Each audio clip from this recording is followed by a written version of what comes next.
Bonsoir à tous, c'est Thibaut, j'espère que vous allez bien. On se retrouve pour une nouvelle vidéo débrief Racing Club de Lens, Olympique de Marseille, défaite 2-0. Ce match était content pour la 22e journée de Liga. La statistique de cette rencontre, 47% possession de balle pour le Racing contre 57% pour les Marseillais, 9 tirs, 3 cadrés pour le Racing. 10 tirs, 7 cadrés, 2 au fond du filet pour les Marseillais, 519 passes pour le Racing, 595 pour les Marseillais, 3 cartes jaunes pour le Racing, 2 cartes jaunes pour les Marseillais. Et les joueurs lensois qui ont été sanctionnés par Madame Frappard, Facundo Medina, Kevin Danso et Florian Sotoka. Un match, une défaite méritée. Il n'y a pas de mots à dire. Les Marseillais et le jeu Sampaoli nous ont mis une leçon de football. Il faut être clair et objectif.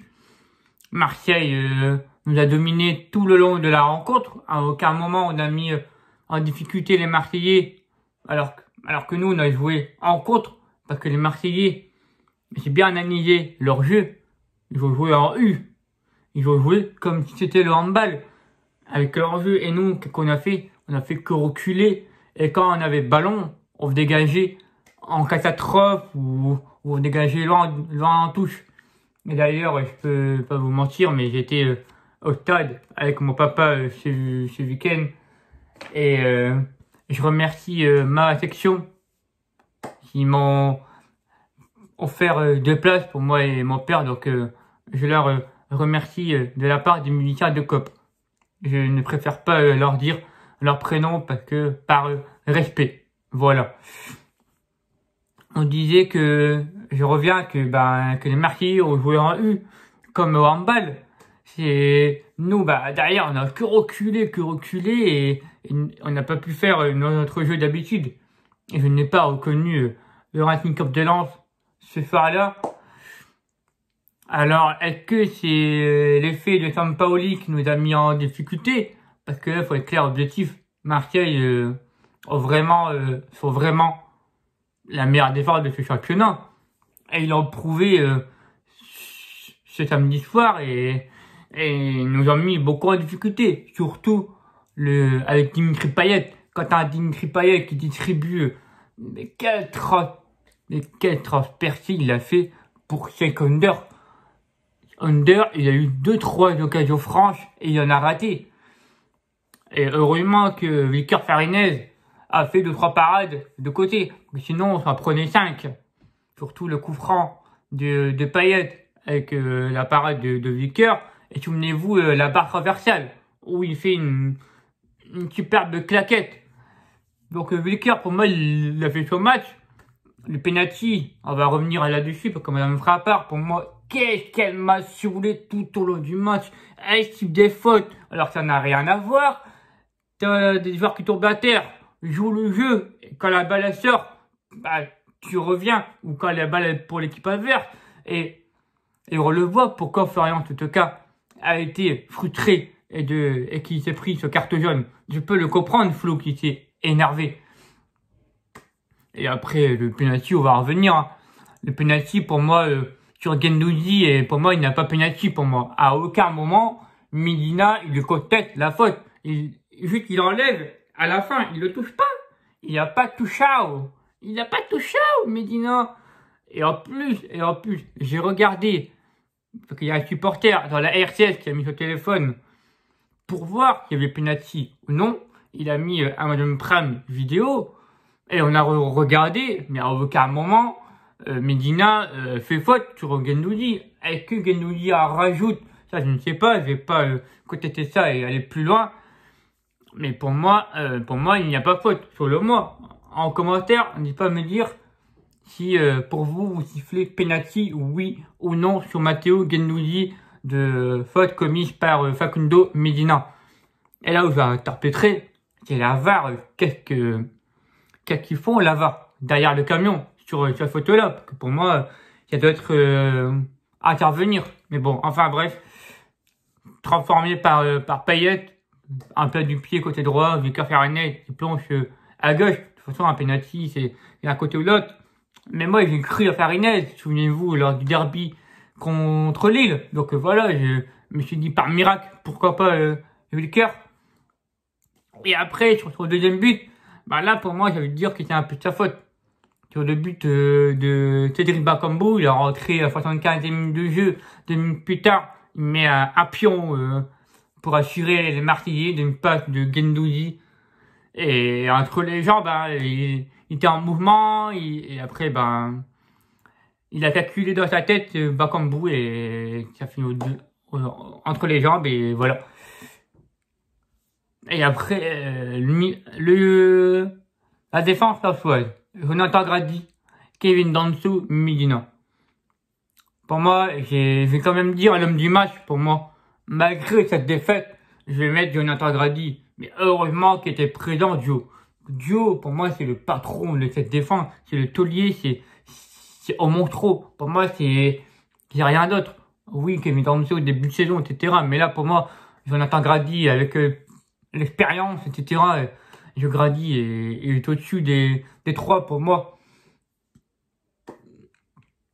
Kevin Danso est mis en difficulté pour ce match pour moi. Pour moi, Kevin, ça fait 2-3 matchs que je n'arrive pas à le voir. Je sais pas si c'est en période de coup de mou. Et moi, j'ai bien aimé avant, pourquoi pas mettre critique par vous. Mais pour moi, Kevin Danso, pour moi, il ne répond pas trop présent. Il me fait un peu peur, souvent. Et puis Medina, avec son côté de Under, il a mis beaucoup en difficulté Fakou. Hein. Surtout Frankowski, il était souvent en retard sur Under, qui est trop rapide, ce mec, l'international turc. J'avais dit, hein, dans mon avant-match, je l'avais dit. Attention à Under et Payet, de Facteur X du jeu de l'Olympique de Marseille. Nos deux pistons, méconnaissables. Je n'ai pas vu Jonathan Claude et Frankowski faire comme d'habitude. Prendre le couloir et faire revenir dans l'axe ou centrer. À aucun moment, nos deux pistons ont pu résister au jeu marseillais. Le milieu de terrain, Cheikh Doucouré, Seko Fofana. Seko Fofana a beaucoup de déchets. Il faut le dire. Quand Seko Fofana est bon, on a tendance à souvent le dire.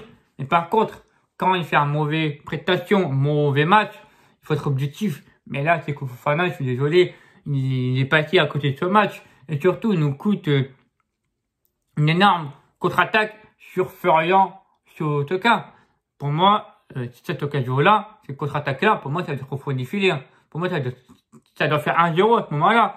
Et pour moi, c'est peut-être le tournant du match. T'as une occasion, t'as Seko Fofana qui va en rencontre et derrière, tu te fais rattraper par William Saliba. Et alors qu'à ton côté gauche, t'as Florian Sotoka tout seul, juste. Après, avec Flo, il pouvait pas dire que Saliba était derrière. Au moins, qu'il pouvait communiquer. Et après l'attaque, c'est... Pour moi, on était passé à côté du lot. Pour moi, j'ai pas grand chose à dire sur ce match. Mais pour moi, on est passé à côté de notre match. Pour moi, ça résume le même match contre Brest, ce fameux 4-0. Souvenez-vous. Mais pour moi, c'est la deuxième fois que ça se passe. C'est contre l'Olympique de Marseille. Et j'espère qu'on va vite se rattraper là, parce que derrière, il y a beaucoup de concurrents. Heureusement que Strasbourg a perdu et que Monaco, pareil, pour Montpellier et Bordeaux qui va gagner. Mais pareil pour Lille aussi, qui a perdu contre Brest. Mais ça va pas faire toujours comme ça. Donc moi, dire attention, et c'est le moment de prendre des points. Parce que après, tu joues Lorient et Bordeaux, à ne pas te dire, ouais, Lorient et Bordeaux, ils jouent le maintien, c'est bon, c'est 3 points directs. Attention, souvenez-vous, nous, on est souvent capable de donner des points à ceux qui jouent sur le maintien. On est capable de leur donner des points et de leur relancer. Attention, c'est là, j'en vois souvent, mais moi, je me méfie de cette équipe comme ça. Donc voilà. Là, on va jouer dimanche contre l'AS Monaco pour les 8e de finale de la Coupe de France. Pour moi, c'est un objectif pour le club. Je pense. J'espère qu'on va aller le plus loin possible dans cette compétition. Et en plus de ça, c'est une place qualificative pour l'Europe. On va essayer d'y aller avec nos armes, avec tout l'esprit après contre Derby. Que voilà. Si vous avez aimé cette vidéo, n'oubliez pas de la liker, partager et la commenter sur les réseaux sociaux. Et puis, amis Marseillais et Marseillaises, si vous voulez répondre dans les commentaires, en respectant les avis de chacun. Et puis, dans ma description, vous avez mon Instagram ainsi que mon Twitter. Voilà, et puis moi, je vous dis à vendredi pour l'avant-match Racing Club de Lens, Monaco, pour le 8e de finale de la Coupe de France. Et moi, je vous dis, l'enfant un jour, l'enfant toujours. Ciao les amis, c'était Thibaut. Prenez soin de vous, prenez soin des vôtres et de vos proches.